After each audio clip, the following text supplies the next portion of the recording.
Hello বন্ধুরা, সবাইকে স্বাগত জানাচ্ছি আজকের নতুন আলোচনায়। আজকের আলোচনা একটু এক্সক্লুসিভ টাইপের হবে, বিশেষ করে যারা কানাডাতে সিওপিআর নিয়ে প্রবেশ করবেন, অর্থাৎ যারা অলরেডি প্রসেসিংয়ের মধ্যে আছেন, সামনে ভিসা পাবেন। কানাডাতে তাদের প্রথম জার্নিটি কিভাবে হবে, তাদের কি কি বিষয় ফেস করতে হয়, সেই বিষয়গুলো নিয়ে আপনাদের সাথে আজকের এই ভিডিও শেয়ার করা।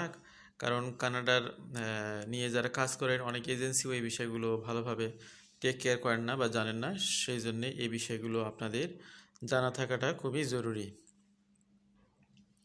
Canada immigration check know here what happens at airport. অর্থাৎ এয়ারপোর্টে নামার পরে আপনার যে বিষয়গুলো খেয়াল করতে হবে, বিশেষ করে আপনি যখন পার্মানেন্ট রেসিডেন্ট হওয়ার জন্য কানাডাতে ল্যান্ড করবেন, কনফার্মেশন অফ পার্মানেন্ট রেসিডেন্স সিওপিআর নিয়ে, তখন মূলত আপনার এই প্রয়োজনগুলো হয়ে থাকবে। When you arrive in Canada as an immigrant for the first time, you will have to undergo 2 screening interviews. This interview process can be quick if you have all your paperwork and information is in under, as well as you are aware of the information mentioned in this article. মূলত এখানে কানাডাতে সিওপিআর নিয়ে প্রবেশ করার পর আপনার 2টা interview হবে। সব কিছু যদি আপনার ঠিকঠাক থাকে, পেপার ওয়ার্কগুলো যদি সঠিকভাবে রেডি থাকে, তাহলে আপনি খুব সহজেই পার পেয়ে যাবেন। তা না হলে আপনার অনেক ভোগান্তি পোহাতে হতে পারে। তো আপনারা যাতে ভোগান্তিতে না পড়েন, এই জন্যই মূলত এই ভিডিওটি করা।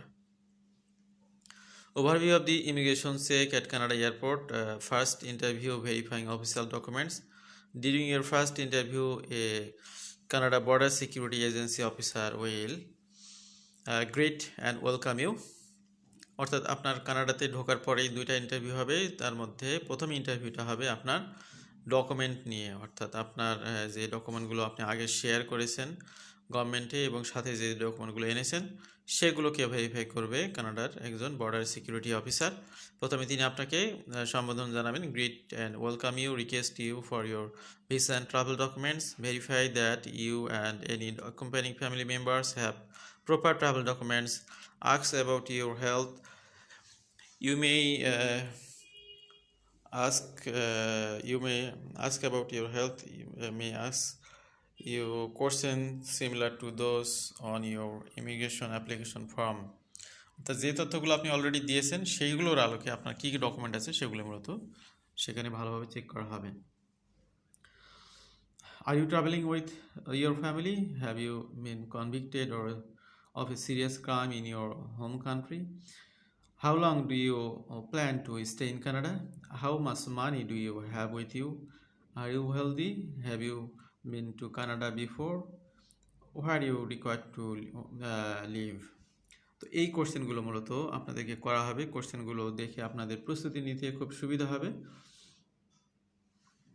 After your first interview, you will meet another CBSA officer who will check the items you bring. You may work with the same officer twice at some ports of entry. Second officer যেটা করবে সেটা হলো, আপনি যে আইটেমগুলো আপনার সাথে করে নিয়ে গেছেন সেগুলো চেক করবে। তার মানে প্রথম অফিসার চেক করবে আপনার ডকুমেন্ট, আপনার আগে দেওয়া তথ্যের সাথে মিল আছে কিনা সেগুলো। দ্বিতীয় অফিসার চেক করবে আপনার যে ডকুমেন্ট যে আপনার আইটেমগুলো সাথে নিয়ে গেছেন আপনি। যেহেতু এটা আপনার প্রথম ভিজিট, আপনি পার্মানেন্ট রেসিডেন্ট হিসেবে সেখানে ট্রাভেল করতেছেন, আপনার সাথে অনেক কিছু থাকবে, অনেক কিছু থাকতে পারে। সেই জন্যে সেকেন্ড ইন্টারভিউতে এই বিষয়গুলো চেক করা হবে। Second interview, personal goods. During the second interview, you must declare that items you bring into Canada. The officer will request to see your declaration card to check what you are bringing to Canada. অর্থাৎ আপনি সাথে করে যে আইটেমগুলো নেবেন সবগুলোর একটা list আপনার কাছে থাকতে হবে, কোনো কিছু যাতে বাদ না যায়। সেই লিস্টের সাথে আইটেমগুলো মিলিয়ে মূলত সেকেন্ড অফিসার চেক করবে। এই বিষয়টি আপনাদের মাথায় রাখতে হবে। Then you must inform the officer that you have arrived in Canada to immigrate. After that, the officer may direct you in another direction for the customs process. ইন্টারভিউর এরপরে second officer আপনাকে সেকেন্ড ইন্টারভিউ যিনি নেবেন তিনি আপনাকে custom প্রসেসের জন্য direction দেবেন। You must provide the officer with a list of items you carry with you and those that will arrive later. আপনার সাথে করে যেগুলো নিয়ে যাবেন, এবং কিছু কিছু ডকুমেন্ট থাকতে পারে যেগুলো আপনি কুরিয়ারে হয়তো আপনি সাথে করে নিয়ে আসেননি, হয়তো কুরিয়ারে পরবর্তী সময় কেউ পাঠাবে আপনার জন্য, কারণ একসাথে বিমানে অনেক কিছু ক্যারি করা সম্ভব হয় না। এই জন্য এভাবে হতে পারে, কিন্তু সেই তথ্যগুলো আপনাকে এই সময় শেয়ার করতে হবে।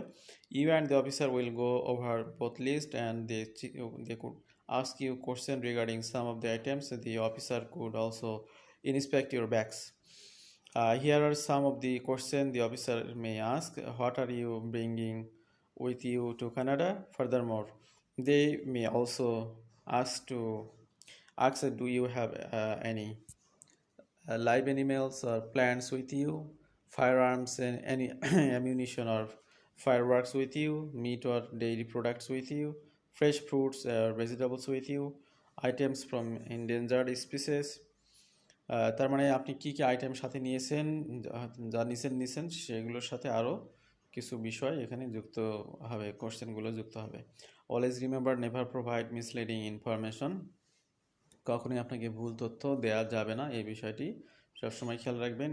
আপনি এখানে কোনো ভুল তথ্য দিয়ে ধরা খেলে আপনার টোটাল ইমিগ্রেশন প্রসেসটা ব্যাহত হবে। Answer all questions as truthfully as possible, because providing misleading or false information is a serious crime in Canada. So you may not be allowed to stay in Canada if you make a false statement. তার মানে false statement দিলে আপনাকে কানাডার border security officer সেখান থেকে আবার দেশে ফেরত পাঠানোর সম্ভাবনা রয়েছে। However, the process will be swift if you are well prepared and don't bring any prohibited things into Canada. আর প্রসেসটা খুব সুন্দরভাবে সম্পন্ন হবে যদি আপনি কোনো নিষিদ্ধ কোনো বস্তু আপনার কানাডাতে নিয়ে না আসেন। The officer will sign your confirmation of permanent residence and approve your admission into Canada as a permanent resident if there are no issues. সব কিছু যদি ঠিকঠাক থাকে, আপনার সাথে করে যে সিওপিআর কনফার্মেশন অফ পার্মানেন্ট রেসিডেন্সের একটা বিশাল একটা লেটার থাকে, সেই লেটারে অথরাইজ সিগনেচারের জায়গায় কানাডার অথরাইজড অফিসার সাইন করে দিবে, আপনাকে তখন এন্ট্রি করার জন্য বলবে। Bringing personal goods to Canada, you can bring your personal and household belongings duty free while moving to Canada from another country. However, any unopened goods you bring will be subject to duty charge. এখানে একটি বিষয় বলে রাখা দরকার, সেটা হলো আপনারা যখন ফার্স্ট ট্রাভেল করবেন কানাডাতে পিআর কার্ডের জন্যে, তখন আপনি যে গুডসগুলো নেবেন এবং যে গুডসগুলো পরবর্তী সময় নেবেন সেগুলোর যে তথ্যগুলো দিবেন, এগুলো নেওয়ার জন্য কোনো ডিউটি আপনাকে দিতে হবে না। এই জন্যেই এই সময়ের যে লিস্টটা আপনার প্রোভাইড করবেন সেটা খুবই গুরুত্বপূর্ণ। কিন্তু আনওপেন্ড যদি কোনো ক্যান থাকে বা এরকম কিছু থাকে, তাহলে সেগুলোর জন্য আপনাকে ডিউটি চার্জ দিতে হবে।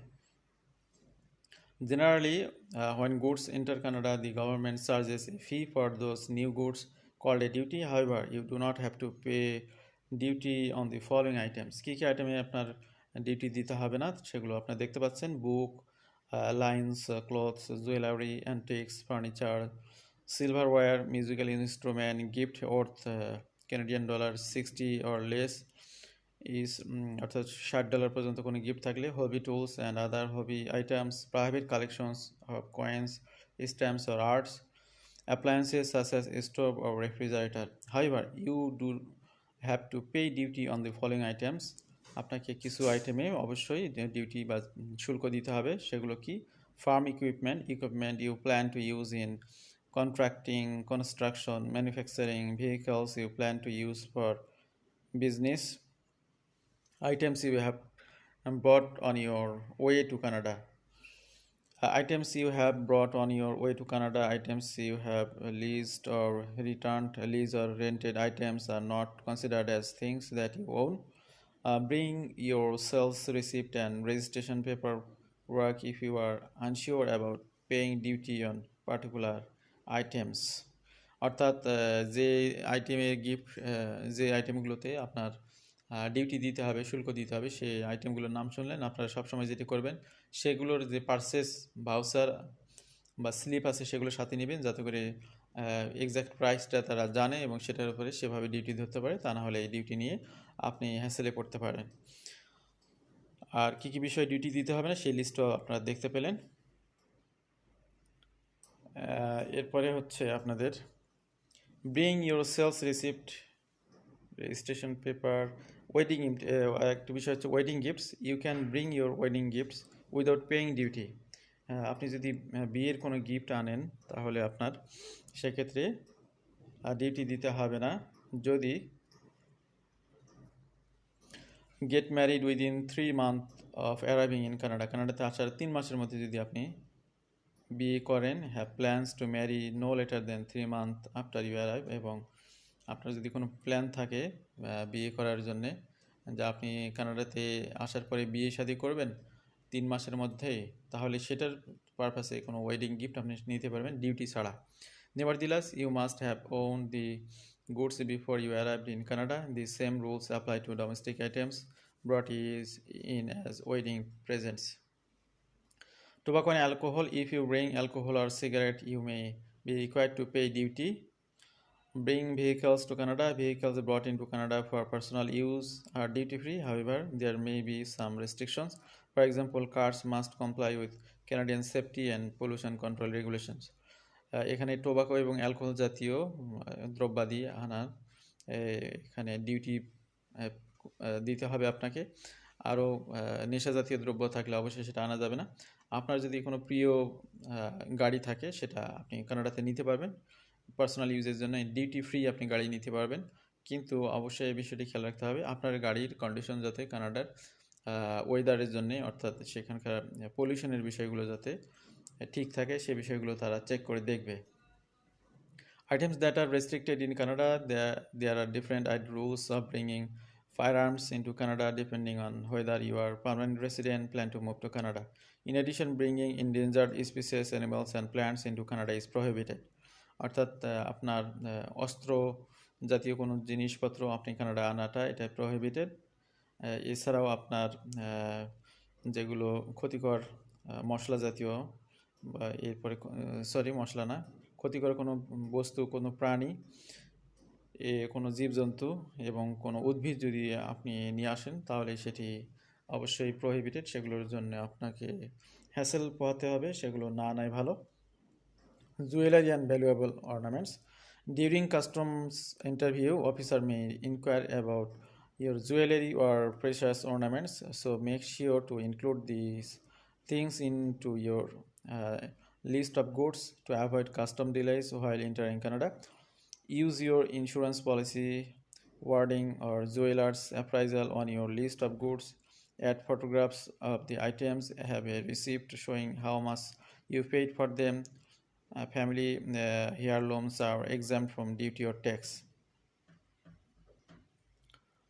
আপনার গুরুত্বপূর্ণ জুয়েলারিগুলো থাকতে পারে, এগুলো আপনি ডিউটি ফ্রি নিতে পারেন। তো এই জন্য আপনার সাথে যে জুয়েলারিগুলো আছে এবং ভবিষ্যতে আপনি আপনার দেশ থেকে যে জুয়েলারিগুলো নেবেন সেগুলোর একটি তালিকা কিন্তু আপনাকে শুরুতেই দিতে হবে। তাহলে পরবর্তী সময়েও যদি আপনি সেগুলো কানাডাতে আনেন তাহলে আপনাকে ডিউটি দিতে হবে না।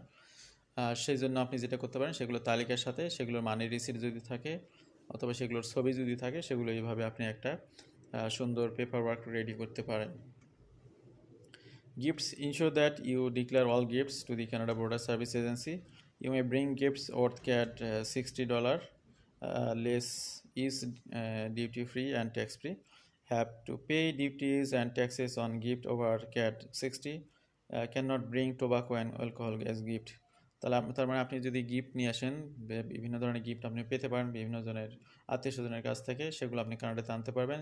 সেগুলোর ভ্যালু যদি $60 বেশি হয় তাহলে আপনাকে ট্যাক্স এবং শুল্ক দিতে হবে। যদি $60 কম হয় তাহলে সেগুলো দিতে হবে না, এবং আপনি টোবাকো এবং অ্যালকোহলকে গিফট হিসেবে আনতে পারবেন না। তো বন্ধুরা, আশা করছি আজকের এই ভিডিও থেকে অনেকে উপকৃত হবেন, বিশেষ করে যারা কানাডাতে পার্মানেন্ট রেসিডেন্স নিয়ে আসেন, তাদের অনেক হ্যাসেল থাকে, অনেক ধরনের টেনশন থাকে। তো আপনারা যাতে সুন্দরভাবে কানাডাতে এসে প্রথমে যে ইন্টারভিউগুলো ফেস করবেন সেগুলো যাতে স্মুথলি হয়, সেজন্যই মূলত আজকের ভিডিওটি সাজানো। তো আমাদের সাথে থাকার জন্য ধন্যবাদ। আপনাদের কোনো কোয়েরিজ থাকলে আমাদেরকে ইমেল করবেন msurma@gmail.com এই ইমেল আইডিতে। ধন্যবাদ। সালামু আলাইকুম।